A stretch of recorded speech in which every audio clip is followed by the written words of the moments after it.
அல்லேலூயா. எல்லாருக்கும் கிறிஸ்மஸ் நல்வாழ்த்துக்களை சபை சார்பாக குடும்ப சார்பாக அவர்களை தெரிவித்துக் கொள்ள கர்த்தர் உங்களை ஆசீர்வதிப்பாக. எல்லாம் கொஞ்சம் விஷ் பண்ணிடுங்க. பக்கத்தில்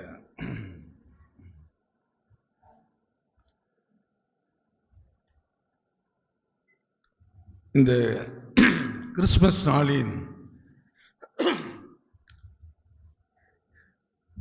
செய்தியுடைய தலைப்பு அடையாளங்கள். அடையாளங்கள் என்ற அந்த தலைப்பில் நாம் கர்த்தருடைய வார்த்தையை நாம் தியானிப்பது நமக்கு மிகுந்த ஆசீர்வாதமாக இருக்கும் என்று கர்த்தர் நம்புகிறேன். இந்த நாள் உலகம் முழுவதும் பெரும்பகுதியானவர்கள் இரவிலே கிறிஸ்மஸ் பண்டிகை கொண்டாடி இருப்பார்கள்.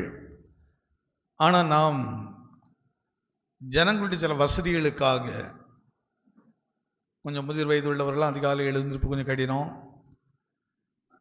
அதனால் வசதியான நேரத்தை நாம் ஏற்படுத்தி நாம் கிறிஸ்மஸ் பண்டிகை, அதாவது கிறிஸ்து பிறப்பினுடைய நோக்கத்தை நாம் தியானிக்க தேவன் நமக்கு ஒரு நல்ல நேரத்தை கொடுத்திருக்கிறார்.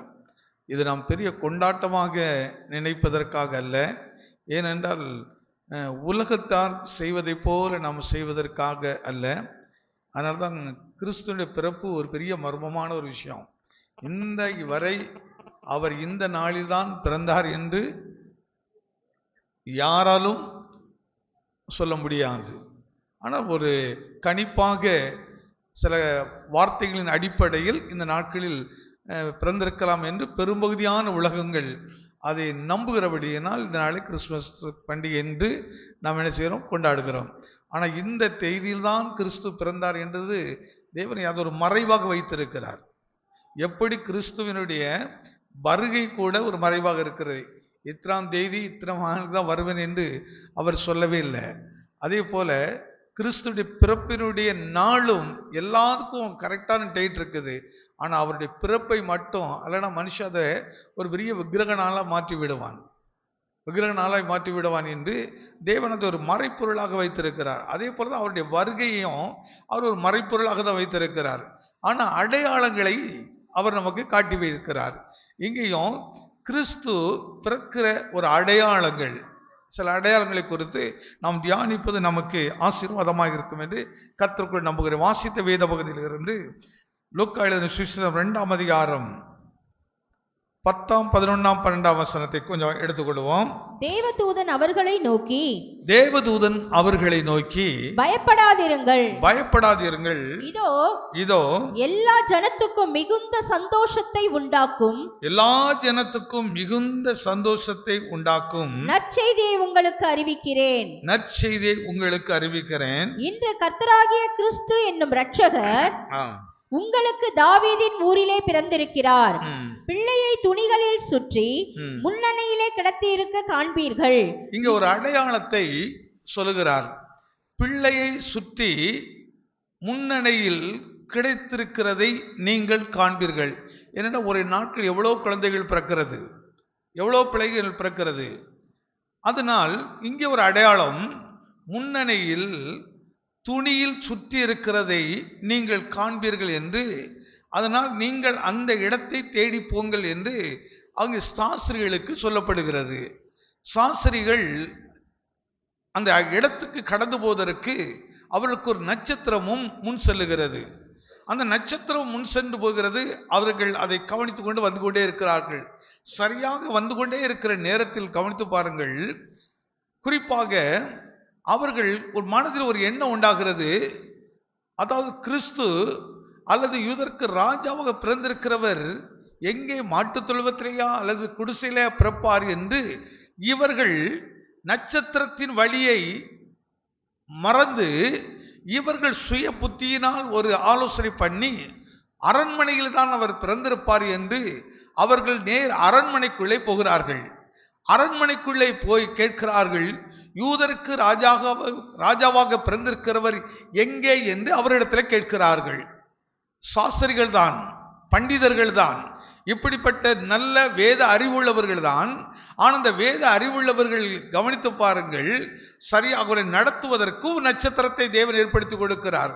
அந்த நட்சத்திரம் அவர்களுக்கு வழிகாட்டியாக முன் சென்று கொண்டே இருக்கிறது. ஆனால் அது கடந்து, ஒருவேளை நீங்க நினைக்கலாம், ஏன் அந்த நட்சத்திரம் அந்த அரண்மனைக்கு பக்கத்துல ஏன் போகணும் அப்படின்னுட்டு. நட்சத்திரம் எங்கே நிற்கிறதோ அங்கேதான் இவர்கள் போக வேண்டும். எதற்கு நேராக நிற்கிறதோ அங்கேதான் போய் பார்க்க வேண்டும். ஆனா இவர் அந்த நட்சத்திரமானது இப்படியே தொங்கிட்டே இருக்கிற நட்சத்திரம் அல்ல, அப்படியே மின்னிக்கொண்டிருக்கிற நட்சத்திரம் அல்ல. அது கடந்து போய்கிட்டே இருக்கும். ஆனால் அதை ஃபாலோ பண்ணி போக வேண்டியது இவர்களுடைய வேலை. அங்கே சுயமாக யோசிக்க கூடாது, சுய புத்தியை சார்ந்திருக்க கூடாது. இவர்கள் மாம்ச அறிவை அங்கே பயன்படுத்தாமல் அதை பின்பற்றி போக வேண்டியவர்கள். ஆனால் இவர்கள் மாம்சத்தின் அறிவின்படி யூதருக்கு ராஜா என்று எழுதியிருக்கிறதை சொல்லுகிறார்களே, அப்படியானால் இவர் அரண்மனையில் தானே பிறந்திருக்க வேண்டும் என்று நேராக அவர்கள் அரண்மனைக்குள் போய் விசாரிக்கிற. கொஞ்சம் கவனித்து பாருங்கள், அரண்மனைக்குள் போய் யூதருக்கு ராஜா பிறந்திருக்கிறாவே என்று ஒரு ராஜாவின் இடத்துல கேட்டால் அந்த ராஜாவினுடைய புத்தி எப்படி இருக்கும் கொஞ்சம் கவனித்து பாருங்கள். இயேசு கிறிஸ்து பிறந்திருக்கிற அடையாளம் அவருக்கு தெளிவுபடுத்தி காட்டப்பட்டிருக்கிறது. உனக்கு ஒரு துணியில் சுட்டப்பட்டிருக்கிற ஒரு பிள்ளை இருக்கும், நீ அதை போய் பாரு, யார் இடத்துல விசாரிக்காதே. ஒரு நாம் பெந்தேகோஸ்தே ஆவிக்குரிய ஒரு அபிஷேகம் பெற்ற ஒரு அனுபவத்துக்குள் வருகிற சபையானது, விசுவாசிகளாவது ஊழியர்களாவது எந்த இடத்திலும் உன் சுய அறிவின்படி சுய புத்தியின்படி உனக்கு நலம் என்று தோன்றுகிற ஆலோசனைப்படி நீ நடப்பது அது பெரிய வேதனையை உண்டாக்கும். உனக்கு மட்டுமல்ல, அது அநேகருக்கு அழுகையையும் கண்ணீரை உண்டாக்கும். கவனித்து பார்க்குங்கள், ஏரோதுடைய அரண்மனைக்கு சென்றார்கள். ஏரோது சொன்னான், நீங்கள் போய் பிள்ளையை பார்த்துவிட்டு திரும்பவும் என்னிடத்தில் வந்து சொல்லுங்கள், நான் போய் அந்த பிள்ளை என்ன செய்யட்டும், பார்த்து வணங்கட்டும் என்று சொல்லி அனுப்புகிறான். ஆனால் அவர்கள் அரண்மனை விட்டு வெளியே வருகிறார்கள். அந்த நட்சத்திரம் இவர்களுக்கு வழிகாட்டுபடி மீண்டும் நிற்கிறது. ஆனால் இவர் வெளியே வந்தவுடனே அந்த நட்சத்திரம் மீண்டும் அது புறப்பட்டு போய்கொண்டே இருக்கிறது. புறப்பட்டு போகிறது, குறிப்பிட்ட இடம் வந்த உடனே அங்கே நிற்கிறது. இவர்கள் போகிறார்கள், அங்கே ஒரு அடையாளத்தை பார்க்கிறார்கள். ஒரு அழகான பிள்ளை துணியில் சுட்டப்பட்டிருக்கிறதை கண்டார்கள். கண்ட உடனே சாஷ்டாங்கமாக விழுந்து அந்த குழந்தையை வணங்கினார்கள் என்று நாம் வேதத்தில் படிக்கிறோம். இதெல்லாம் தெரிந்தனால் அப்படி சொல்லிட்டே வருகிறேன் என்று நாம் வேதத்தில் படிக்கிறோம். இப்போ இவர்கள் வணங்கினார்கள். அடுத்து அவளுக்கு ஒரு தேவன் தூதன் அவளோடு பேசுகிறான் சொப்பனத்திலே, நீங்கள் என்ன செய்ய வேண்டாம், இந்த வழியாக போக வேண்டாம், ஏரோதுவை சந்திக்க வேண்டாம், நீங்கள் வேறு வழியாக போய்விடுங்கள் என்று அனுப்பி விடுகிறார். இப்பொழுது ஏரோது மனதில் ஒரு பெரிய குழப்பம் உண்டாகிறது, பயம் வருகிறது. எனக்கு எதிராக ஒரு ராஜா எழும்பி இருக்கிறாரா என்ற அவனுக்குள் ஒரு மூர்க்கமான உணர்வுகள் உண்டாகிறது. உடனடியாக சொல்கிறான், 2 வயதுக்கு உட்பட்ட எல்லா ஆண் பிள்ளைகளும் கொலை செய்யப்பட வேண்டும் என்று சொல்கிறார். நாம் கிறிஸ்துவனுடைய பிறப்பை குறித்து நல்ல புது வஸ்திரங்கள் தரித்து, புது வஸ்திரம் இல்லைன்னா நமக்கு ரொம்ப கஷ்டமாயிரும், அப்படிதானே? ரொம்ப கஷ்டமா மாறுகிறோம், ரொம்ப வருத்தம்லாம் படுவோம். கிடைக்கலன்னா எத்தனை பேர் அழுதலாம் வாங்கினேன்னு தெரியாது, எத்தனை பேர் வாய் கட்டி வைத்த கட்டி இவ்வளவும் வாங்கியிருப்போம். நல்ல கவனத்தில் வைத்துக் கொள்ளுங்கள். இந்த சாஸ்திரிகள் யாரும், நான் புது ட்ரெஸ்க்கெல்லாம் எதிராலாம் சொல்லலை, ஆனால் உண்மை நிலைகளை நாம் சரியாக விலகி இருக்க வேண்டும். நம் மனதில் சில காரியங்கள் தெளிவாக இருக்க வேண்டும், வஞ்சிக்கப்படாமல் இருப்பதற்காக, ஏமாற்றப்படாமல் இருப்பதற்காக. ஏன்னா சிலருக்கு அது கிடைக்கலன்னு சொன்னா ரொம்ப வருத்தப்படுவோம், ரொம்ப வேதனைப்படுவோம். ஏன் எனக்கு மட்டும் கடவுள் அவர் பண்டிகை உற்சாகமா கொண்டாட ஒரு வஸ்திரம் தரலையே, நல்ல சாப்பாடு கூட கொடுக்கவில்லையே. ஆனால் கவனித்து பாருங்கள், அந்த குழந்தை பிறந்து அமர்ந்திருந்த இடம் ஒரு சாதாரண ஒரு இடம். ஒரு மெல்லிய வஸ்திரத்தில் சுட்டப்பட்டிருந்த ஒரு குழந்தை இருந்தது. ஆனால் இந்த சாஸ்திரிகளுடைய மாம்ச அறிவினால், நான் இதை கொஞ்சம் ஆழ்ந்து படிக்கும் போது, காலையில் படிச்சுட்டே இருந்தேன், அதை படிக்கும் போது அப்படியே மனுஷிக அறிவு எப்படி செயல்படுது பாருங்க. எப்படிப்பட்ட ஒரு அறிவுள்ளவனாக இருந்தாலும், வேத அறிவை வேத பண்டிதர்களாக இருந்தா கூட அந்த வேத பண்டிதருடைய புத்தி சில நேரங்களில் தவறாக கடந்து போய்விடும். அது தவறான வழியிலே நம்ம கொண்டு போய்விடும். இவர்கள் தவறான ஒரு வழியில போனபடியினால், தவறான ஆலோசனை செய்தபடியினால் ஒரு குறிப்பிட்ட குழந்தைகள் சாக கொடுக்க வேண்டியதாக மாறிவிட்டது. தகப்பனும் தாயும் கண்ணீர் வடிக்க வேண்டியதாக மாறிவிட்டது. அநேக ஆண் பிள்ளைகள் மறிக்க வேண்டியதாக மாறிவிட்டது. கவனித்து பாருங்கள். வெளிப்படுத்தலில் பார்க்கும்போது ஆண் பிள்ளை என்கிறது ஜெயிக்கிற ஒரு அனுபவம் உள்ளவர்கள், நம்ம கிறிஸ்துவ பண்டிகைன்னா ஒரு பிரிச்சுவலா தியானிக்கணுங்கிறதுக்காக தான். ஏதோ நம்ம உலகத்தின் பிரகாரமாக கொண்டாடுவதற்கு அல்ல, அப்படிப்பட்ட பண்டிகை அங்க இல்லை. ஒரு ஆவிக்குரிய உணர்வுகளை அடையும்படியாக, ஒரு ஆவிக்குரியதான ஒரு ஞானத்தை பெற்றுக்கொள்ளும்படியாக தான் நாம் இது குறித்து தியானிக்கிறோம். இந்த ஏரோதினுடைய எத்தில் இந்த செய்தி விழுந்தபடினால் பாருங்கள், எத்தனையோ ஜெயம் எடுக்க வேண்டிய ஆண் பிள்ளைகள், எத்தனையோ ஜெயிக்கும்படி பிறக்கப்பட்ட ஆண் பிள்ளைகள் மறிக்க வேண்டியதாக மாறிவிட்டது. அதை பெற்றெடுத்த அநேக தாயும் தகப்பனும் கண்ணீரின் பள்ளத்தாக்கில் கடந்து போன. இது கொஞ்சம் அப்படியே இன்னைக்கு திரும்பி பார்த்தீர்கள் என்றால், இன்றைக்கு எத்தனையோ விதமான ஆவிக்குரிய சபைகள் கூட கண்ணீரின் பள்ளத்தாக்கிலே போக வேண்டியதாக இருக்கிறது. எதற்கு என்று சொன்னால், இன்னைக்கு பலவிதமான கிறிஸ்துவை குறித்தும் கிறிஸ்துவினுடைய போதனைகளை குறித்தும் மாம்ச அறிவோடு மாம்ச சிந்தையுடைய உணர்வுகளோடு இணைத்து அதை ஜனங்களுக்கு இடத்துல போதித்து ஜனங்களை நம்ப பண்ணி வழிவிலக்க பண்ணுகிறோம். அதனால்தான் அப்போஸ்தலர் பவுல் கலாத்தியருக்கு எழுதும்போது சொல்லுகிறாரு, உங்களுக்காக நான் திரும்பவும் கற்ப வேதனை படுகிறேன் என்று சொல்லுகிறாரு. மீண்டும் கற்ப வேதனை படுகிறேன் என்று இந்த உலகத்தினுடைய வழி நடத்துதலுக்கு நேராக இன்னைக்கு திருச்சபைகள் கடந்து போயிட்டு இருக்கிறது. ஜனங்கள் கடந்து போய் கொண்டிருக்கிறார்கள், ஊழியர்கள் கடந்து போய்கொண்டிருக்கிறார்கள். கிறிஸ்துவனுடைய பிறப்பினுடைய உன்னதமான நோக்கத்தை, கிறிஸ்துவனுடைய பிறப்பினுடைய உன்னதமான வெளிப்பாடுகளை சபையானது மறந்து மாம்சத்தின் வெளிப்பாடின்படி, மாம்சத்தின் உணர்வின்படி, மாம்சம் விரும்புகிறதையும் தாங்களும் செய்து மற்றவர்களும் அதை செய்யும்படியாக அவர்களுக்கு நேராக அளவாக இதை வெளிப்படுத்திக் கொண்டே இருக்கிறார்கள். இதை எண்ணிக்கை கடங்காத தரிசனம் பெற்ற ஜெயம் எடுக்கிற நல்ல விசுவாச வாழ்க்கையில் நல்ல அபிஷேகத்தில் வாழ்ந்து தங்களை பிரதிஷ்டை பண்ணி கொண்டவர்கள் கூட கொஞ்சம் கொஞ்சமாக அதற்கு நேராக கடந்து போக ஆரம்பிக்கிறார்கள். அதிலே போய் அடிமைக்குள் சிக்கிக்க தவிக்கிறவர்களாக இருக்கிறார்கள். அற்புதமான கிறிஸ்து பிறப்பின் நாட்டை நினைவுறுகிற நீங்களும் ஐயா, நாம் எதற்கு நேராக போய் நின்று கொண்டிருக்கிறோம்? நீ ராஜாவின் அரண்மனைக்கு நேராக போய் நின்று அங்கே விசாரித்துக் கொண்டிருக்கிறாயா, அல்லது உனக்கு வழி நடத்துகிற நட்சத்திரம் உன்னை நடத்திக்கிட்டு இருக்கிற அழகான நட்சத்திரம்? இன்னைக்கு நமக்கு அந்த ரொம்ப டெக்னீஷியன்லாம் நம்ம ரொம்ப விரும்பாததுக்கு அப்படி காரணம் என்னன்னா, வசனம் தான் நமக்கு நட்சத்திரம், வார்த்தைகள் நமக்கு நட்சத்திரம். வசனத்தை தியானித்து அதை பிடித்து கொண்டு அந்த சரியான வழியில நடக்கணும்னு விரும்புகிறோம். அது ஒரு நாளும் தவறான வழியில் நடத்தாது. ரொம்ப அற்புதமா சொல்ல பாருங்கள். நீங்கள் போங்கள், பிள்ளையை துணியில சுற்றி இருக்கிறத நீங்க காண்பீங்க. நீ யாரிடத்துல விசாரிக்க வேண்டிய அவசியம் இல்லை. இப்போ விசாரித்தது யாருடைய தவறு? விசாரித்தது யாருடைய தவறு? ஒரு முறை ஒரு பிரசவம் பண்ணியிருக்கிறேன், எத்தனை ஞாபகம் இருக்கிறது இல்லை. மூடன் என்ன செய்வான்? அவர் ஊருக்கு போனோம். அந்த ஊருக்கு போறதுக்கு இவன் போற இடத்துலலாம் என்ன செய்வான்? வழியை கேட்டுக்கிட்டே இருப்பான். நம்ம கூட சென்னையில் வந்த புதுசில இருந்து தெரியும், ஒரு இடத்துல போய் நிற்போம். நான் கரெக்டாக பக்கத்தில் வந்து நிற்போம். அங்கே வந்துட்டு ஒருத்தட்ட, ஐயா இந்த அட்ரஸ் தெரியுமாமா? அவன் டக்குன்னு அங்கே அப்படியே டைவர்ட் பண்ணி விட்டுருவான். பரவ நீ 1 மணி நேரம் சுற்றி அலையிடும். அப்புறம் அங்கே போன சொல்லுவான், ஐயா இந்த இடத்துல தானே இருக்கிறது. இந்த மூடன் வந்து எல்லாரும் இடத்துல வழி கேட்டுக்கிட்டே இருப்பான், வழி கேட்டுக்கிட்டே இருக்கிறான்.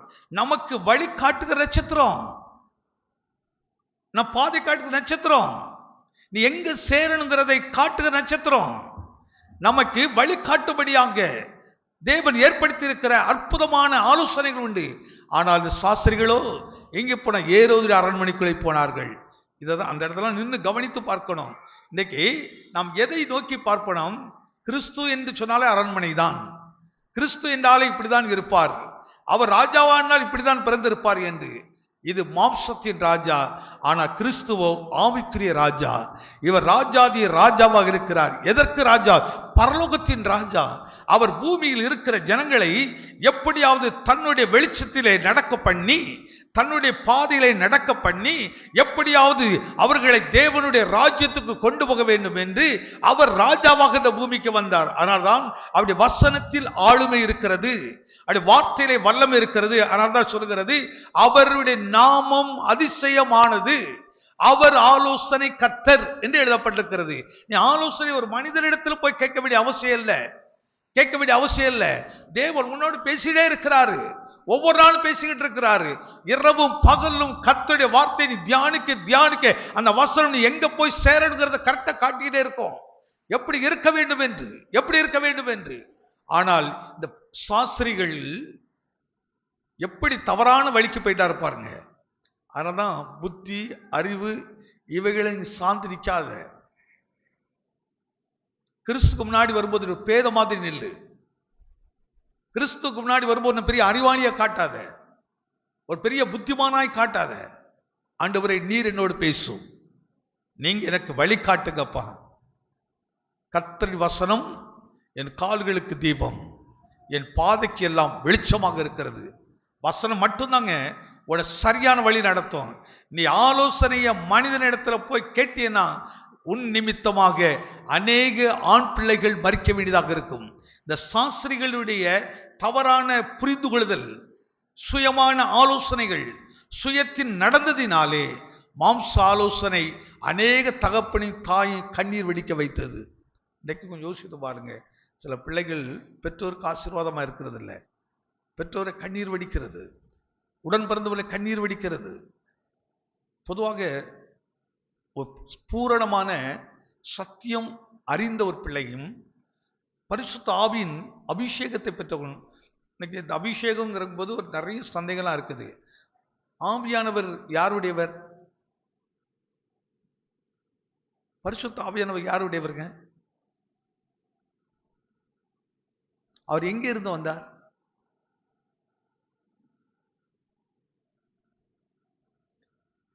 எப்படி?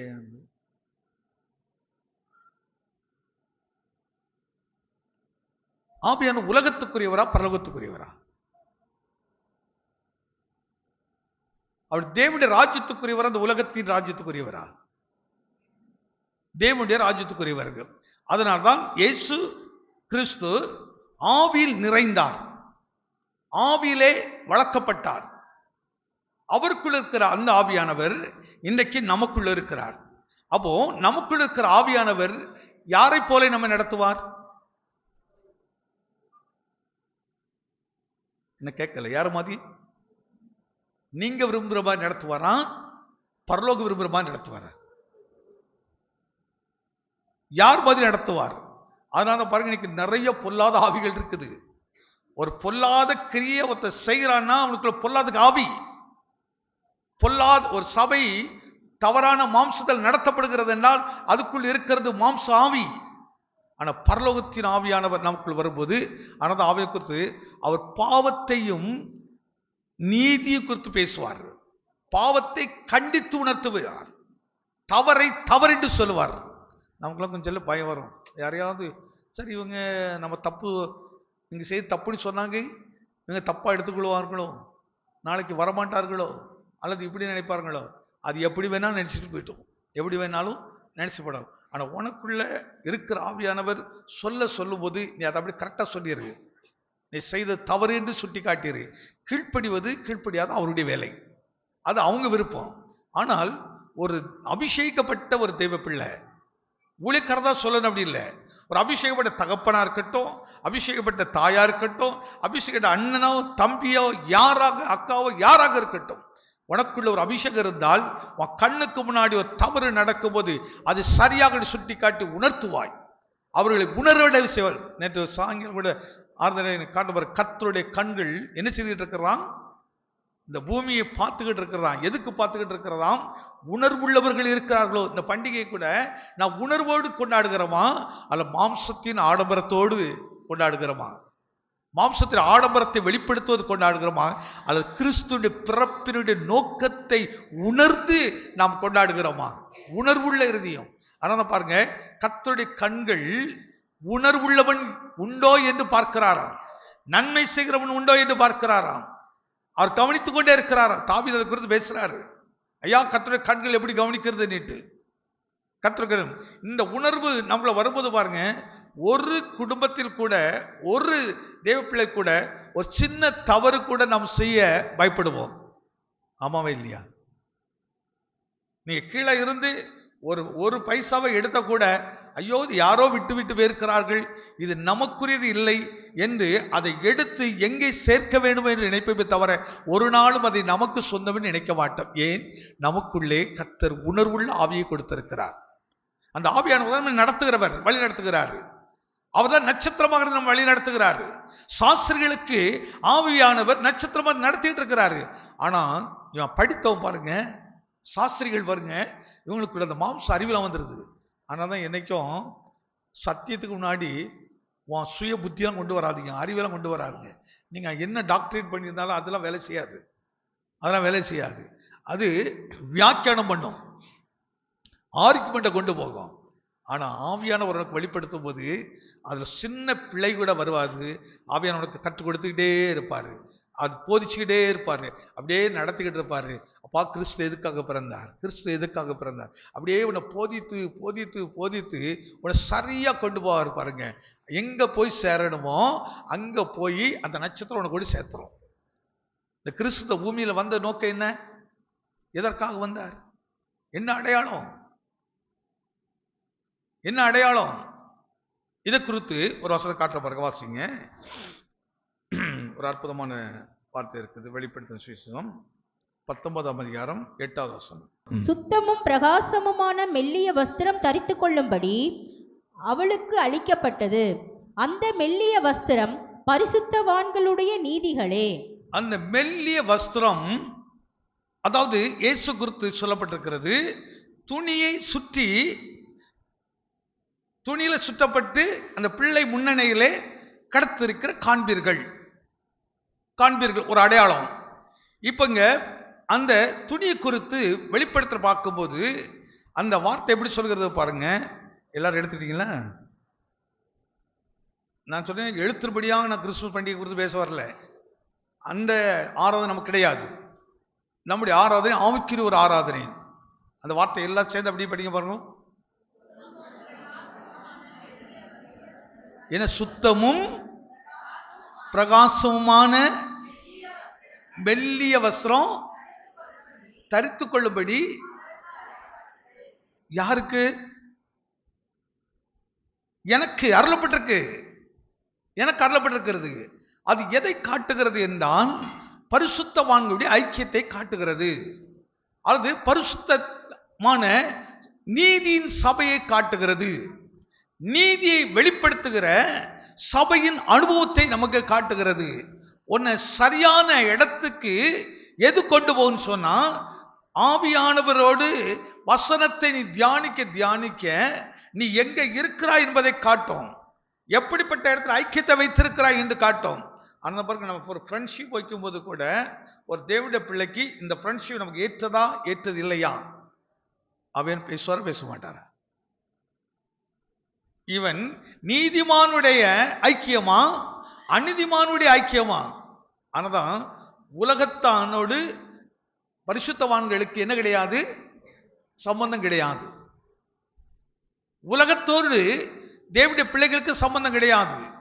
நீ உலகத்தில் வாழ்ந்தாலும் நீ ஒரு பிரித்தெடுக்கப்பட்ட ஜீவியம் செய்கிறவர்கள், இந்த உலகத்திலிருந்து பிரித்தெடுக்கப்பட்ட ஒரு அனுபவத்தில் வாழ்கிறவர்கள் நீ. அதனால்தான் சாலமோன் ஞானியை நீ கொஞ்சம் கவனித்து பார்த்தால், இந்த ஞானிகள்லாம் எல்லாரும் பரலோகத்துக்கு போறதில்லை, ஞானிகள்லாம் பரிசுத்தம் அடைவதில்லை, ஞானிகள் முடிவுகள் சரியாக இருந்ததில்லை. அதனால தேவருக்கு முன்பாக நீ எப்படி இருக்கணும்? தாழ்மை உள்ளவனாக இருக்கணும், தாழ்மையில ஜீவன் செய்யணும். நீதி என்பது என்ன? தன்னை தாழ்த்துகிறது. சபை எப்பொழுது கர்த்தருக்கு முன்பாக தன்னை தாழ்த்திக்கிட்டே இருக்கணும்.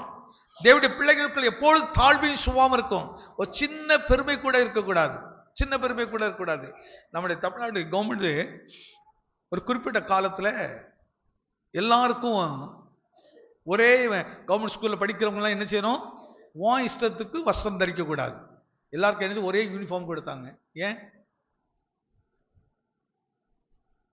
எதுக்கு கொடுத்தாங்க? அதுலன்னா கொஞ்சம் துட்டு இருக்கிறவன் பளபளன்னு போட்டு வருவான், துட்டு இல்லாதவன் கிழிஞ்ச டவுசர் போட்டு வருவான். கொஞ்சம் இருக்கும். அந்த வேற்றுமை என்கிற அந்த உணர்வுகள் அவனுக்கு சிறு பிராயத்தில் மனதில் வந்து விடாதபடிக்கு அதனால்தான் ஒரே யூனிஃபார்ம் என்ன செய்தாங்க? கொடுத்தாங்க. எல்லாரும் ஒரே மாதிரி. முன்னாடிலாம் காக்கி டவுசர் ஒன்று கொடுத்துருப்பாங்க. எத்தனை பேர் அதை போட்டிருக்கீங்கன்னு தெரியல.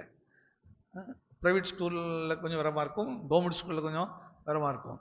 ஆனால் காக்கி டவுசர் ஒயிட் ஷர்ட்டு அது இருக்கும். பிறகு இப்போல்லாம் மாடலாக வந்துருச்சு அது. ஆனால் ஒரே மாதிரி இருக்கு. என்ன மாடல்னா அது மாடலாக இருந்தாலும் எல்லாரும் ஒரே மாதிரி போடணும். இப்போ இமானுவேல் என்ன போட்டிருக்கா அதான் நானும் போடணும். ராஜா வீட்டு பிள்ளை என்ன போட்டிருக்குதோ, மந்திரி வீட்டு பிள்ளை என்ன போட்டிருக்குதோ, குப்பல்றவுடைய பிள்ளையும் அதான் போட்டிருக்கணும். ஒரே மாதிரி இருக்கணும். அந்த ஒரே யூனிஃபார்மாக இருக்கணும். அந்த டிஃப்ரெண்ட் என்ன செய்யக்கூடாது? தெரியக்கூடாது என்று. இப்போ நீதிமான்கள் என்கிற அந்த ஐக்கியத்துக்குள், அதனாலதான் சபையில் நினைச்சலங்கள்ல இப்படி கொஞ்சம் ஆழமா போக போக அந்த வித்தியாசங்கள் தெரியாக்கணும். இந்த மாம்சத்துக்குள் நம்ம இருக்கிறவங்களுக்கும் அந்த ஆவிக்குரிய அனுபவத்துக்குள் வளர்றவங்களுக்கும் சில ஆராதனை நமக்கு அந்த வெளிப்பாடு கொடுக்கும். சிலருக்கு பெரிய டவுட் வரும். ஏன் இப்படிதான் போடணுமா, இப்படிதான் போடணுமா, கர்த்தர் இதை பார்க்கிறாரா அப்படிங்கிட்டு இந்த ஆர்குமெண்டான ஒரு அனுபவத்துக்குள் போவோம், வாக்குவாதமான ஒரு அனுபவத்துக்குள்ள போவோம். ஏன் அதுக்குள்ள ஒரு வஸ்திரத்தை எடுப்பலாம். கர்த்தர் வஸ்திரத்தை பார்க்கிறாரா? கர்த்தர் இருதயத்தை தானே பார்க்கிறாரு, பார்க்கிறது. அப்ப இந்த இருதயமானது தெளிவா இருக்கணும்ல, அந்த இருதயம் சுத்தமா இருக்கணும்ல, அந்த இருதயம் நீதியா நிறைந்திருக்கணும்ல. அப்போ நீதிமான்களுடைய வஸ்திரம் ஒன்று இருக்குது, நீதிமானுடைய வழின்னு ஒன்று இருக்குது, நீதிமானுடைய ஐக்கியம் ஒன்று இருக்கிறது, பரிசுத்தவான்களுடைய ஒரு ஃபெல்லோஷிப் இந்த பூமியில. அதனால இயேசு எப்படி கற்றுக் கொடுக்கிறா பாருங்க. பரலோகத்தில் செய்யப்படுவது போலவே இந்த பூமியிலையும். அப்போ சபை பரலோகத்துக்கு அடையாளம் தான். ஆனா நம்ம இன்னைக்கு இந்த மாம்சத்துக்குள்ளே கொண்டுகிட்டே இருக்கிறோம், மாம்சத்தை திணிச்சுக்கிட்டே இருக்கிறோம். கிறிஸ்துமஸ்னா இன்னைக்கு என்ன செய்யணும்? கண்டிப்பா மட்டன் பிரியாணி சாப்பிட்டே ஆகணும். அது இல்லைன்னா நிறைய ஐயாமாருடைய பாடு ரொம்ப திண்டாட்டம். ஏம்மா 500 ரூபா தான் இருக்குது, ஒரு அரை கிலோ 200 ரூபாய்க்கு, 1 கிலோ கறி வாங்கிக்கலாம் 200 ரூபாய்க்கு. ஆனால் ஆட்டுக்கறி வாங்க போனால் 900 ரூபா வேணுமே. இருக்குது இவ்வளோ தான் இருக்குது, இதுல அழகாக கொண்டாடலாமே. சில அம்மா இதுக்கு இல்லைனாங்க, அரை கிலோ கறி கூட போதுங்க, நம்ம 4 பேர் தானே இருக்கிறோம், இதுல நம்ம அழகா சிறப்பாக இதுல கூட மீதி எடுக்கலாம். முடியாதா? எங்க 500 ரூபாயில எடுக்க முடியாதா? கேட்கல என்ன வந்தலின்?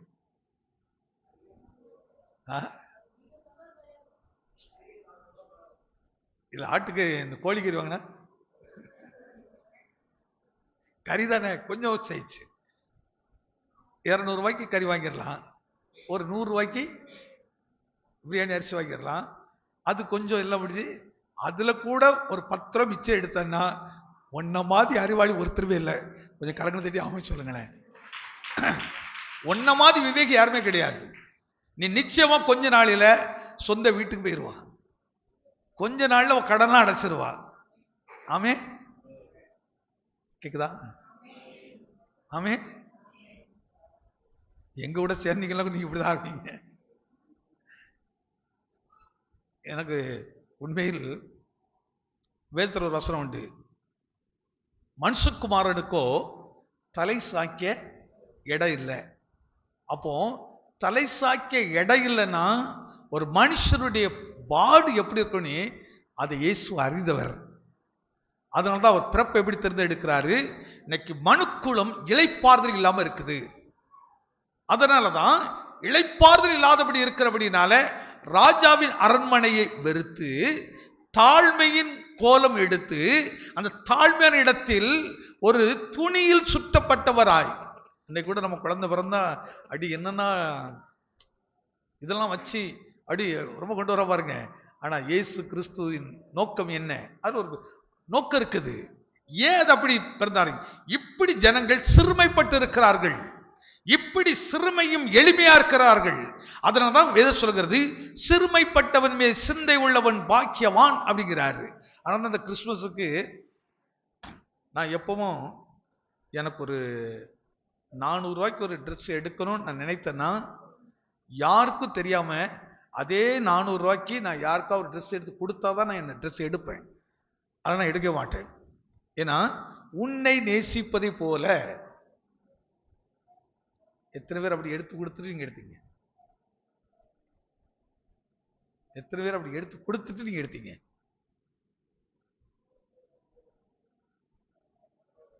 எனக்கு ஒரு 400 ரூபாய்க்கு ஒரு பேண்ட் ஷர்ட் எடுக்கணும்னு நினைச்சேன்னா, இன்னொருக்கு அதையே நான் செய்துட்டு தான் அதுக்கப்புறம் செய்வேன். அப்படி செய்யலைன்னா நான் எடுக்கிறதே இல்லை, எடுக்கிறதில்ல. சரி, ஆண்டவர் எப்போ கொடுக்குறாரோ அப்படி செய்வோம், அப்படி செய்வோம்.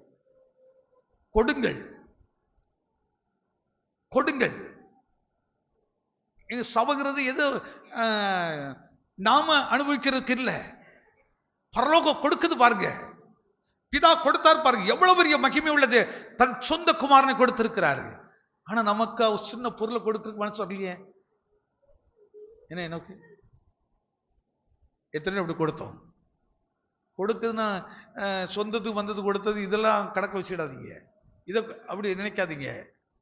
உங்களுக்கு முகம் தெரியாத சிறுமைப்பட்டு இருப்பாங்க, வஸ்திரம் இல்லாம இருப்பாங்க. நீங்க அந்த இடத்தை தேடி போங்க. அவர்களுக்கு கொண்டு என்ன செய்ய, நான் கொடுக்கறேன்னு கூட சொல்லாதீங்க. ஐயா உங்களுக்கு கர்த்தர் கொடுக்க சொன்னார், உங்களுக்கு கர்த்தர் கொடுக்க சொன்னார், அது கர்த்தர் கொடுத்தாரியா, ஆனால் உங்களுக்கு கொடுக்குறேன் அப்படின்ட்டு அந்த இடத்துல அவன் கேட்பான், எந்த கர்த்தர் சொன்னாரு? வானத்தையும் பூமியை உண்டாக்கின கர்த்தராகிய இயேசு கிறிஸ்து சொன்னாரியா, என்னை ரட்சித்த எனக்காக பூமியிலே பாலகனாக பிறந்த இயேசு இதை கொடுக்க சொன்னார் என்று கொடுத்த அந்த சொல்லி கொடுங்க. கடவுளே இல்லைன்னு சொல்றவங்க கூட ஒரு செகண்ட் யோசித்துருவான். கிறிஸ்துவை வெறுக்கிறவங்க கூட ஒரு செகண்ட் யோசித்துருவான். என்ன இந்த கடவுள் நினைச்சிருக்கிறாரே, என்ன இந்த கடவுள் சிந்திச்சிருக்கிறாரே, நான் வஸ்திரம் இல்லாம இருக்கிறது அவர் கவனித்திருக்கிறாரே. அதனாலதான் நல்ல பிரியாணி சாப்பிடறதுக்கு முன்னாடி நீங்க என்ன பிரியாணி சாப்பிட போறீங்க, அந்த பிரியாணி யாருக்காவது கொடுத்துட்டு அதுக்கு வந்து சாப்பிடுங்க. என்ன பாஸ்டர், நான் 1 கிலோ கறி வாங்கிக்க என்ன சண்டை போட்டு வாங்கியிருக்கிறேன், இதை போய் கொடுக்க சொல்றீங்களே. பரவாயில்ல, 10 பார்சல் வருதுல்ல, அதில் ஒரு பாக்கெட்டையாவது எடுத்து எங்கேயாவது கொண்டு போய் தேவையோடு இருக்கிறவர்களுக்கு நீங்க கொடுத்து இன்னைக்கு ஒரு நாளாவது செய்யுங்க, இன்னைக்கு ஒரு நாளாவது செய்யுங்க. யார்கிட்ட சொல்லிட்டு ஒரு குறிப்பான ஒரு விஷயம் சொல்ற பாருங்க, உன் வலது கை செய்யறது உன் இடது கை கூட தெரியவே கூடாது. அதாங்க சரியான புரிதலோடு கொடுக்கிறது, அதாங்க உண்மையாய் கொடுக்கிறது. நீ தேவனுக்கு மகிமை கொடுக்கிறது, நீ கொடுக்கிறத அடுத்த நபருக்கு தெரியக்கூடாது. ஆனா நீ கொடுக்கறன்னு உடனே செல்ல ஒரு போட்டோ எடுத்து வாசல் போட்டுக்கிட்டு இருக்காதீங்க. உன் பல்ல அங்கே முடிஞ்சு போச்சு, அங்கே உன்னுடைய எல்லாம் முடிஞ்சு போயிருது. நான் உங்களுக்கு கொடுத்த பார்த்தீங்களா, நீ அதோட கொடுக்காம தான் ரொம்ப பெற்று, நீ கொடுக்காம இருந்தா கூட ஆசீர்வாதமா இருப்பான். மனுஷர் உங்களை காண வேண்டும் என்று உங்க தானங்களை தர்மங்களை செய்யாதீங்க. அடையாளத்தை காட்டுறாரு. நீ எப்படி செய்யணும் தெரியுமா? அந்த ரங்கத்தில் உன்னுடைய செயல் இருக்கட்டும். கர்த்தர் அவருடைய அடையாளத்தை காட்டுவாரு, வெளியரங்கமாய் பதில் கொடுப்பார். ஆமே ஆமே. என்னை நேசிக்கிற கர்த்தர், என்னை நேசித்து அன்புக்கு இருக்கிறவர், நேசித்துக்கு ஒருத்தர். அதனால சபையில் ஒரு ஆளு கூட இப்படி நீற்றவங்களா இருந்துடவே கூடாது, ஒருத்தர் கூட இருக்கக்கூடாது. யாராவது உங்களுக்கு அவங்கள கொடுத்தா வாங்கிடுங்க, ஆனா உன் மனதுல யாரா கொடுப்பாங்களான்னு ஒரு சிந்தையில கூட வரக்கூடாது. நான் எப்படியாவது கொடுக்கணும், எப்படியாவது கொடுங்கள், கொடுங்கள் உங்களுக்கு கொடுக்கப்படும் என்று விசுவாசிங்க. கரங்களை தட்டி ஆண்டவர் நாமத்தை விடுது. இதான் அடையாளம். கிறிஸ்து ஒரு மனுஷனுக்குள்ள வந்துட்டாருன்னா, கிறிஸ்து ஒரு மனுஷனுக்குள் ஆட்கொள்ள ஆரம்பித்து விட்டால், கிறிஸ்துடைய பிறப்பு உண்மையான பண்டிகை நாள் இதுதாங்க. வாங்குவதை பார்க்கிலும் கொடுப்பது பாக்கியம், வாங்குவதை பார்க்கிலும் கொடுப்பது ரொம்ப பாக்கியம். எங்க வீட்டில் நான் பிராக்டிக்கலாக தான் பேசுறேன். நான் யாருக்கு என்ன செய்தா கூட என் ஒய்ஃப் கூட தெரியாது, என் பிள்ளைகளுக்கு கூட தெரியாது. என்ன செய்கிறேன், யாருக்கு செய்கிறேன்னுட்டு. ஏன்னா நான் அவங்ககிட்ட போய் ஒரு ரகசியத்தை சொல்லுவேன், உடனே அவங்க என்ன செய்வாங்க, இன்னொருத்தர் போய் எதை சொல்லுவாங்க. அப்படி நம்ம செய்கிறது யாருக்குமே தெரியக்கூடாது. அதுக்காக ஏன்னா சில நேரங்களில் நான் போகும்போது யார் பேரையாவது சொல்லி அவங்க தாங்க உங்களுக்கு கொடுக்க சொன்னாங்க அப்படிமே. எப்படி சொல்லணும் தெரியுமா, அவங்களுக்கு பெரிய பிரச்சனையா இருக்கும், அவங்க 2 பேருக்கும் சண்டையா இருக்கும். அப்போ அவங்க பேரை சொல்லி அவங்க உங்களுக்கு கொடுக்க சொன்னாங்க அப்படிமே. அவங்களுக்கு ஆச்சரியவாக்கு, அவங்க கொடுக்க சொன்னாங்களா? சமாதானம் பண்ணுகிறவர்கள் பாக்கியவான்கள், தீங்கு நாட்களில் கர்த்தர் உன்னை விடுதலையாக்குவார். கர்த்தர் உன்னை விடுதலையாக்குவாங்க. அவங்களுக்கு சம்பந்தமே இருக்காது, அவங்க கொடுக்கவே சொல்லியிருக்க மாட்டாங்க. ஆனா நாம் கொடுக்கும் போது அவங்களுக்கு அவர்கள் அதுல கூட ஒரு பிரோஜனம் இருக்கட்டுமே, அது கூட யூஸ்ஃபுல்லா இருக்கட்டுமே என்று நினைத்து யோசிக்குதான். ஒரு மனுஷனுக்குள்ள கிறிஸ்து பிறந்திருந்தால், கிறிஸ்து உள்ளே வாழ்வாரானால், கிறிஸ்து அவருக்குள்ளே செயல்படுவாரானால் அவன் இந்த உலகத்தை போல யோசிக்க மாட்டான். அவன் பிரித்தெடுக்கப்பட்ட ஜீவியம், இவன் அடையாளமா இருப்பதான். அதனாலதான் விவசாயத்துக்கு படிக்கும் போது உன் பிள்ளைகள் எப்படி இருப்பார்களாம், அற்புதங்களும். ஏசராஜ் ஒரு நாட்டு பிரசவம் பண்ணல, எத்தனை ஞாபகம் இருக்க தெரியல, மறந்துட்டீங்களா? ஞாபகம் இருக்குதா? நம்முடைய பிள்ளைகளை அற்புதங்களும் அடையாளமா கத்தரைப்பாராம். இதான் பிள்ளைங்க கற்றுக் கொடுக்கணும்.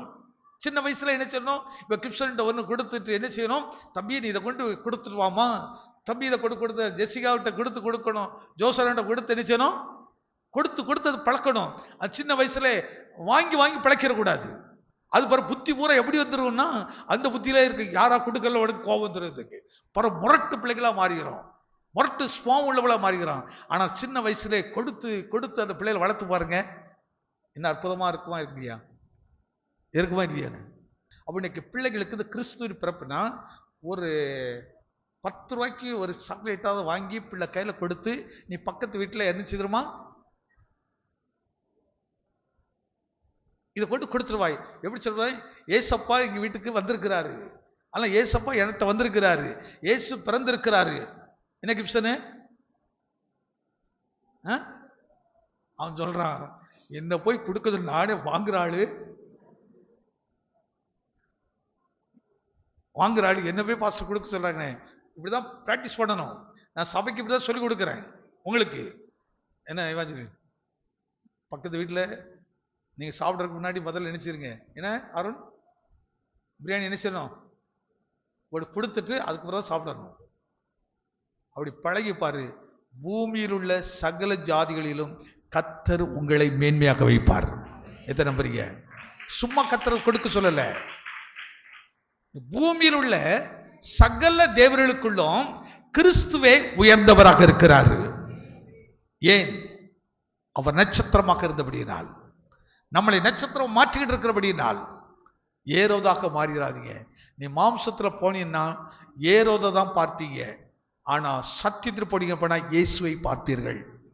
இயேசுவை பார்க்கணுமா, ஏரோதை பார்க்கணுமா? ஏரோதை பார்த்தால் அநேக தாய்மார்கள் கண்ணீரை வடிப்பார்கள். இயேசுவை பார்த்தால் அநேகருடைய கண்ணீர் துடைக்கப்படும். நீங்க கண்ணீரை துடைக்கிறவர்களா, கண்ணீரை உண்டாக்குறவர்களா? ஒரு தீர்மானத்தை, ஒரு அடையாளம்ங்கிறது மாறி போயிடணும். உங்க சுவாமத்தில் ஒரு அடையாளமா மாறிடணும். நீ ஏரோதை பார்க்க வந்திருக்கீங்களா, இயேசுவை பார்க்க வந்திருக்கீங்களா? இயேசுவை பார்க்கணும்னா அவர் கந்தை, அதாவது துணியில் சுற்றப்பட்டிருக்கிற பாலகன். உடனே வீட்டில் போய் ஒரு பொம்மையை வச்சுட்டு துணியை சுற்றி அப்படி வச்சுட்டு பார்த்துக்கிட்டு இருக்காதீங்க, அப்படி பார்க்காதீங்க. வெளிப்படுத்தல் மீண்டும் படிங்க, 19ஆம் அதிகாரம் 8வது வசனம் சொல்லுங்க பாருங்க. அது என்னதான்? பரிசுத்தவான்களுடைய நீதிகள். சுத்தமும் பிரகாசமுமான மெல்லிய வஸ்திரம் தரித்துக் கொள்ளும்படி, சுத்தமும் பிரகாசமான மெல்லிய வஸ்திரம் தரித்துக் கொள்ளும்படி, மெல்லிய வஸ்திரம் தரித்துக் கொண்டபடி அவளுக்கு அளிக்கப்பட்டது, அவர்களுக்கு அது அளிக்கப்பட்டது. அந்த மெல்லிய வஸ்திரம் பரிசுத்தவான்களுடைய நீதிகளே. அது பரிசுத்தவான்களுடைய நீதி. எத்தனை நம்புறீங்க? ஐயா, அது ரட்சிப்பின் வஸ்திரம். இயேசு பூமிக்கு வந்த நோக்கம் என்ன? ரட்சிப்பை உண்டாக்குவதற்கு, ஒவ்வொருவரும் மனம் திரும்ப வேண்டும் என்று தேவன் விரும்புகிறார். இதை குறித்து அப்போஸ்தலர் பவுல் எழுதுகிறார் பாருங்க, வாசிங்க. ரொம்ப நல்லா சில விஷயம்லாம் சொல்றாரு பாருங்க. ஆனா அதுக்கு முன்னாடி இன்னொரு சில விஷயத்தை காண்டி நாங்க வர்ற பாருங்க. ஏசாயா தீர்க்கதரிசி 7:14 கொஞ்சம் வாசித்துருங்க. ஆதலால் ஆண்டவர் தாமே உங்களுக்கு ஒரு அடையாளத்தை கொடுப்பார். இதோ ஒரு கன்னிகை கர்ப்பவதியாகி ஒரு குமாரனை பெறுவாள். நல்லதை கவனித்து பாருங்க, எல்லாருக்கும் நல்ல தெரிஞ்ச விஷயம். ஒரு அடையாளம். என்ன அடையாளம்? இயேசு பிறக்கிறதற்கு கன்னிகை தான். இந்த கன்னிகைனா அந்த வார்த்தை இன்னும் ரொம்ப நல்லா சொல்ற பாருங்க. வாசிங்க யாக்கோபு 1:27.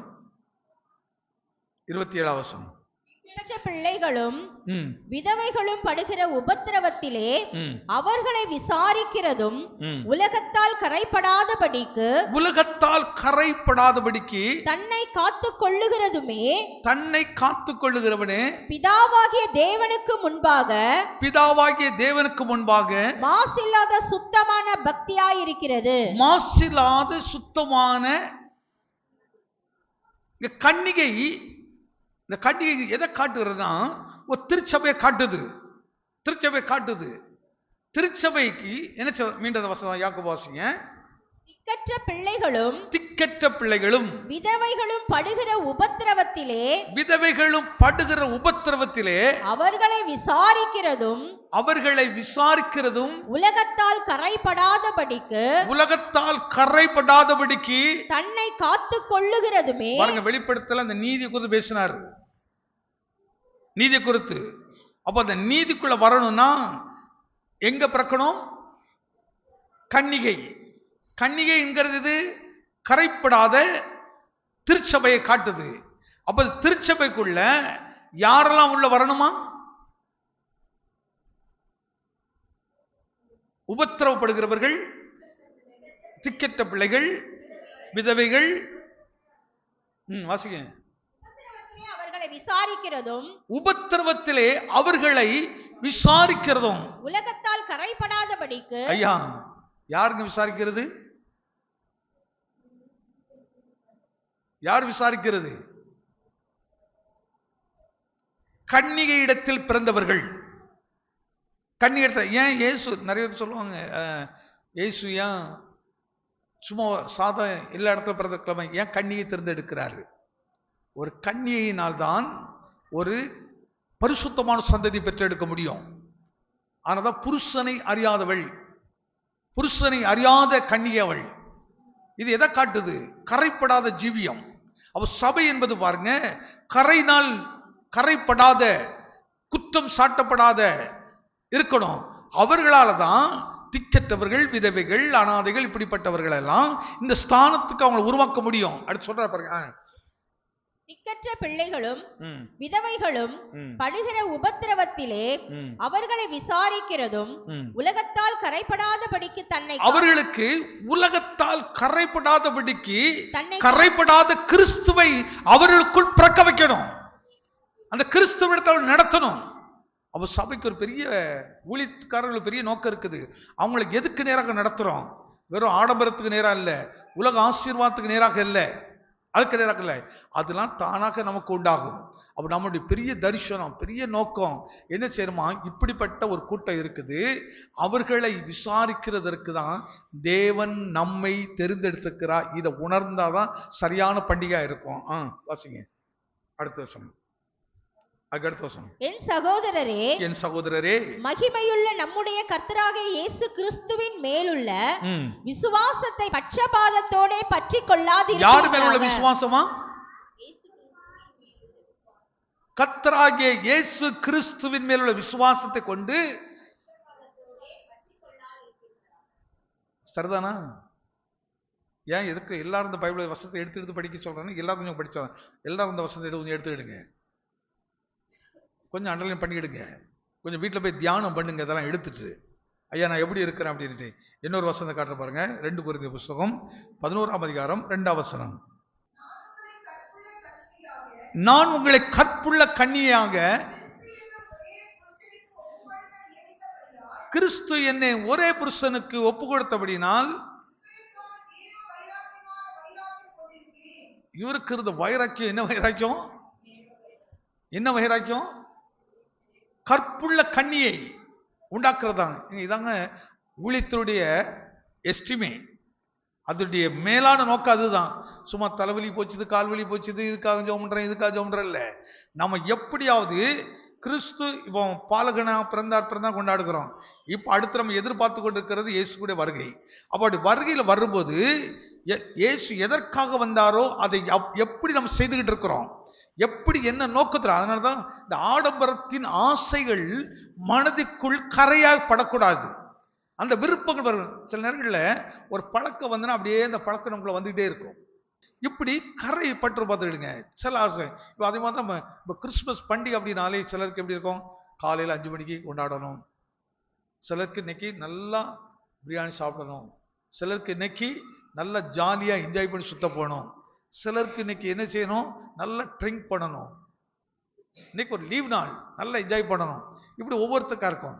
ஆனா நம் மனதுல இப்படி உலகத்தால் கரைப்படாத ஒரு கண்ணியை உருவாக்குவதாங்க ஒரு சபையை கர்த்தர் ஸ்தாபித்திருக்க நோக்கம். இந்த ஊழியத்தை ஸ்தாபித்திருக்க நோக்கம் அதுதான். இதுதான் ஒரு ஊழியக்காரருக்கு இருக்க விட வைராக்கியம். பவுலுக்குள்ள இருந்த அந்த வைராக்கியம் இதுதான். அதனால ஊழியக்காரர்களுக்கு இந்த வைராக்கியங்கள் உண்டாகணும், அந்த எதிர்பார்ப்பு உண்டாகணும். எப்படியாவது உருவாக்க வேண்டும் என்று என்ன வசனத்தை காட்டுறேன். நீதிமொழி புஸ்தகம் 30ஆம் அதிகாரம், கொஞ்சம் வேகமா சொல்லிட்டு போயிடுறேன், முடிக்கிற போறேன். நீதிமொழிகள் 30ஆம் அதிகாரம் 18-19 கொஞ்சம் வாசிங்க. எனக்கு மிகவும் ஆச்சரியமான 3 உண்டு, என் புத்தி கெட்டாத 4 உண்டு. அவை யாவன? ஆகாயத்தில் பறவைகளுடைய வழியும், கண்மலையிலே பாம்பினுடைய வழியும், கடலிலே கப்பலுடைய வழியும். ஒரு கன்னிகையை நாடின ஒரு மனிதனுடைய வழி. இப்ப அதுக்குள்ள போகல, இந்த கடைசி வசனத்தை மட்டும் எடுத்துக்கிடுங்க. எதை நாடுகிற வழி? ஒரு கன்னிகையை. நான் இந்த உலகத்தில் இச்சு அப்படி பேசல, உலகத்துல ஒரு பொண்ணுலான்னு ஒரு பையன் சுத்துற அந்த அனுபவத்தை குறித்து பேசல. இங்க எதை குறித்து பேசுறாரு பாருங்க, என்ன ஆவிக்குரிய அனுபவத்தை பாருங்க. ஒரு கன்னிகையை நாடுகிற மனுஷனுடைய வழி. இந்த வழியில தான் நட்சத்திரம் நடத்துது. கன்னிகையை, அப்ப இந்த கன்னிகை யாரு? அந்த கன்னிகை மணவாட்டி சபை. மணவாளனாகிய கிறிஸ்துவுக்கு மணவாட்டியாக ஆயத்தப்படுத்துகிற. அதனால சபைங்கிறது சாதாரண நோக்கம் அல்ல. சபை என்பது ஏதோ கூடிட்டு போற இடம் கிடையாது. சபை என்பது ஏதோ ஒரு என்ஜாய் பண்ணிட்டு போற இடம் கிடையாது. இந்த சபைக்கு ஒரு பெரிய பொறுப்பு இருக்கிறது. சபையானது என்ன செய்யணுமா? கன்னிகையாய் மாறணுமா. கன்னிகையை விரும்புகிற ஒரு இடமாக அது மாறணுமா. ஒவ்வொரு விசுவாசிகளுக்குள்ள அந்த ஒரு பாரம் வரணும், ஒரு விருப்பம் வரணும். பையங்க அப்படியே பொண்ணு பின்னாடி சுத்துறது அந்த மாதிரி கன்னிகை இல்லை. கிறிஸ்து அப்படி தேடு, சத்தியத்தை அப்படி தேடு, பரிசுத்தத்தை அப்படி தேடு, நீதி அப்படி தேடு. இது எங்கே இருக்குது என்று பாரு. அங்கேதான் இயேசு இருக்கிறார். பரிசுத்தவான்களுடைய ஐக்கியத்தில் தான், அந்த நீதியின் ஐக்கியத்தில் தான் இயேசுவும் இருக்கிறார். அப்போ இயேசு இல்லாத இடத்துக்கு போனீன்னா நீ ஏரோதை பார்ப்பாய், கிறிஸ்துவை பார்க்க மாட்டாய். நீங்க யாரை பார்க்க வந்திருக்கிறீர்கள்? அதனால்தான் யோவானில் படிக்கிறோம், யாரை பார்க்க வந்தீர்கள்? மெல்லிய வஸ்திரம் தரித்திருக்கிறவர்கள் எங்க இருக்கிறார்கள்? ராஜாவினுடைய அரண்மனையில. அது எப்படி இருக்குன்னா, பரலோகத்தின் ராஜா மாதிரியே தான் இங்கேயும் இருக்கும். ஆனா அந்த அரண்மனைக்குள்ள இருக்கிறது யாருன்னா ஏரோது இருப்பான். ஏரோது எப்படிப்பட்டவனா இருப்பான்? கொலை செய்கிறவனாக காணப்படுவான். இயேசு பிறந்தார். ஆனா 2 வயதுக்கு உட்பட்ட அநேக வாலிபர்கள், இந்த குழந்தைகள், ஆண் பிள்ளைகள் கொல்லப்பட்டார்கள். ஏரோதின் ஆவி, ஏரோதுடைய சுபாவங்கள், இது மாம்சியம். ஆனால் இயேசு எங்கே இருப்பார் என்று சொன்னால் முன்னணியிலே இருப்பார். எப்படிப்பட்டவராய் இருப்பார்? துணியில் சுற்றப்பட்டவராய் இருப்பார். அவர் துணியது பரிசுத்தவானுடைய நீதி. ஆனால் தான் கிறிஸ்தவ வாழ்க்கை நீதியை தவறக்கூடாது, அநீதிக்கு உடந்தையா இருக்கக்கூடாது. அநீதி செய்கிறவன் நீ கண்டனம் பண்ண தைரியம் உள்ளவனாக இருக்கணும், துணிச்சல் உள்ளவனாக இருக்கணும். அநீதியும் அதனால உலகத்துக்கும் பரிசுத்த சம்பந்தமே கிடையாது, எந்த ஐக்கியம் கிடையாது. இந்த உலகத்தினுடைய அநீதிக்கு ஒரு நாள் உடந்தையாக இருக்கவே கூடாது. கிறிஸ்துவின் பிறந்த நாளை நினைக்கிற நீ எப்படி தேடணும்? ஒரு வாலிபன், ஒரு ஆண் ஒரு கன்னிகையை தேடுவதை போல நீ தேடணும். ஆண்டவரே, அதனால ஒரு வெளிப்பாடு இருக்குது, கர்த்தர் சபை அப்படிப்பட்டவர்களுக்கு நான் நிரப்புவார், அப்படிப்பட்டவர்களை கர்த்தர் கொண்டு வருவார், தேடி வருவார்கள். நானும் நீங்களும் தேடுறதில்லை, நம்பிக்கையோடு காத்திருக்கிறோம், நம்பிக்கையோடு பிரசங்கிக்கிறோம், நம்பிக்கையோடு தேவ விஷயத்தை சொல்லிக்கிட்டே இருக்கிறோம். நிச்சயம் அப்படிப்பட்ட ஒரு மாற்றத்தை தேவன் உண்டாக்குறவர். என்னோட வசந்த காற்று வாசிங்க லூக்கா எழுதின சுவிசேஷம் 1:27. தாவீது வம்சத்தனாகிய யோசேப்பு என்னும் நாமமுள்ள புருஷனுக்கு நியமிக்கப்பட்டிருக்கிற ஒரு கன்னிகை இடத்திற்கு தேவனாலே அனுப்பப்பட்ட அந்த கன்னிகையின் பேர், நல்லா கவனிச்சு பாருங்க, மரியாள்னு சொல்லாம எப்படி சொல்கிறான்? கன்னிகையாகிய மரியாள். கன்னிகையாகிய இந்த குடும்பம் சொல்லணும்.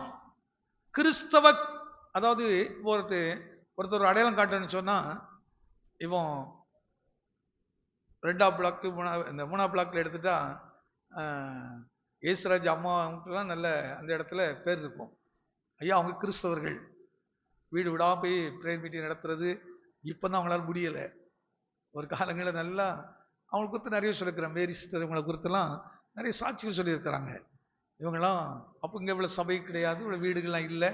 அந்த நாட்களில் நிறைய சாரை விற்கிற இடம் இவங்கெல்லாம் போய் இருக்காங்க. அப்போ அவங்க கடையிலும் கிறிஸ்தவர்களா இன்னாரா? முதல்ல நம்மளை எதை கன்னிகையாகிய மரியாள், அவர் சபைன்னு சொன்ன பொதுவாக சபையை சொல்லக்கூடாது, பரிசுத்தமான சபை, அதான் ஒரு அடையாளம்.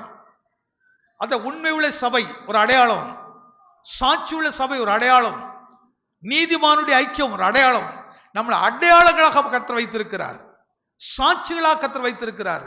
நம்மளை குறித்து இன்னாரான்னு சொல்லிடக்கூடாது. பாருங்க, இவங்களா அவங்க கிறிஸ்தவர்களாச்சுத, உண்மை உள்ளவர்களாச்சுத அவன் சொல்றா பாருங்க. அந்த வசனம் மீண்டும் படிக்குமா? எல்லாரும் எடுத்துட்டீங்களா? எல்லாரும் படிச்சுட்டீங்க, எடுத்துட்டீங்களா? சேர்ந்து வாசிங்க, அப்பதான் அத நல்ல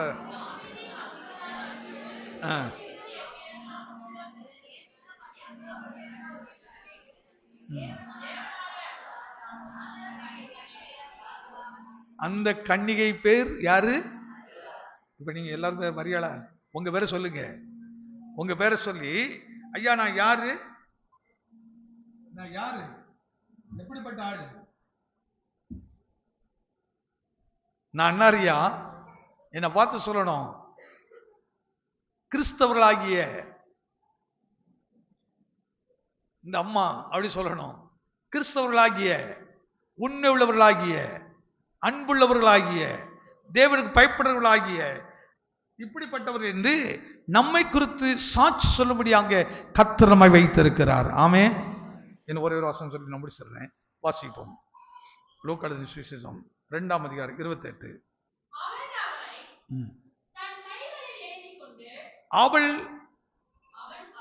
அவன் அவளை தன் கைகளில் ஏந்தி கொண்டு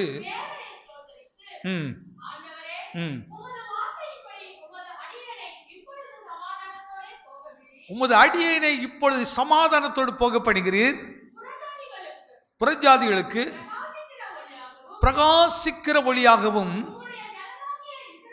உம்முடைய ஜனமாகிய இஸ்ரவேலுக்கு மகிமையாகவும்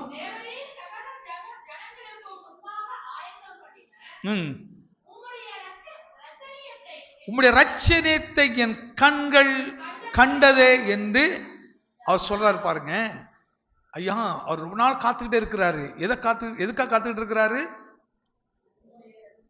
ரட்சணியம் பிறக்கும், ரட்சிப்பை உண்டாக்குறவர் பிறப்பார், ரட்சிப்பின் தேவன் பிறப்பார். அவர் தான் இந்த பூமிக்கு பாவத்திலும் சாபத்திலும் இருந்து ரட்சிப்பை உண்டாக்குறவர். அதனால்தான் இயேசுவை அல்லாமல் பாவத்தை மன்னிக்கிறதற்கு இந்த உலகத்தில் அவருடைய நாமமே அல்லாமல் வேறொரு நாமம் கொடுக்கப்படவில்லை. அதனால் தான் இயேசுதான் இரட்சகர் என்று முழு உலகத்துக்கு சொல்லுகிற நாளாய் கர்த்தர் இந்த நாளை வைத்திருக்கிறார். இயேசு பிறந்த நாளிலே நாம் முழு உலகத்துக்கு சொல்ல வேண்டிய நற்செய்தி என்ன?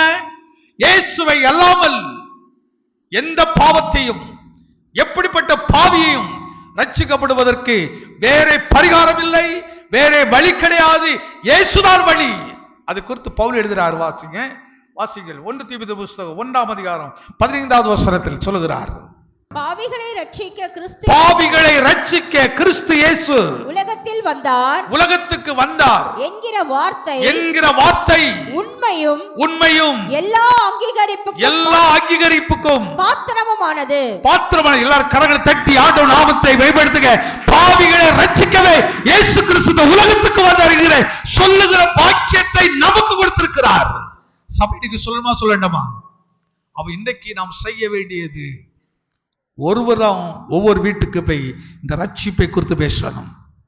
அதனால்தான் சிமியோன் சொல்ற, ரட்சணித்தேர் கண்கள் கண்டது என்பது நான் சமாதானத்தோடு போவேன் ஐயா, என்பது நான் சமாதானத்தோடு போவேன். இன்னைக்கு சமாதானத்தோடு இந்த இடத்துல புறப்பட்டு போக வேண்டும் ஐயா. இந்த ரட்சிப்பை சந்தோஷத்தை என் கண்கள் கண்டது ஐயா. பவுல் அதை கண்டுட்டு சொல்றாரு, ஐயா அந்த வசனம் எவ்வளவு மேன்மையானது. ஒரு நாள் இந்த இயேசுக்கு விரோதமான இருந்தேன், இந்த இயேசுவை கொலை செய்யபடி விரும்பினேன். ஆனால் இன்றைக்கு அந்த இயேசு எப்படிப்பட்டவர் என்பதை நான் விளங்கிக் கொண்டேன். பாவிகளை ரட்சிக்க கிறிஸ்து வந்தார் என்ற வார்த்தைக்கு அடையாளம் நான் தான் ஐயா. என்னை ரட்சித்தார். இன்னைக்கு நான் நீங்களும் அடையாளமாக மற்றவர்களுக்கு சாட்சி சொல்ல வேண்டிய இடத்தில் கர்த்தர் வைத்திருக்கிறார். எதை நம்புறீங்க? இவ்வளவுதான் நம்புறீங்களா? இவ்வளவுதான் சந்தோஷமா? நான் ஒவ்வொருவரையும் அடையாளமாக வைத்திருக்கிறார், அற்புதமாக வைத்திருக்கிறாராம். ஆனால்தான் கிறிஸ்துவ செய்தியே அடையாளம். நம்ம தான் அடையாளம். அதுக்கு பவுல் ஒரு அடையாளமாக இருந்தார், நம்மை அடையாளமாக வைத்திருக்கிறார். இதை விளங்கிக் கொண்டால் ஒவ்வொரு நாளும் நாம் உலகத்தின் வல்லமைகளையும் ஜெயிக்க முடியும். கர்த்தர் நம்மை ஆசீர்வதிப்பாராக.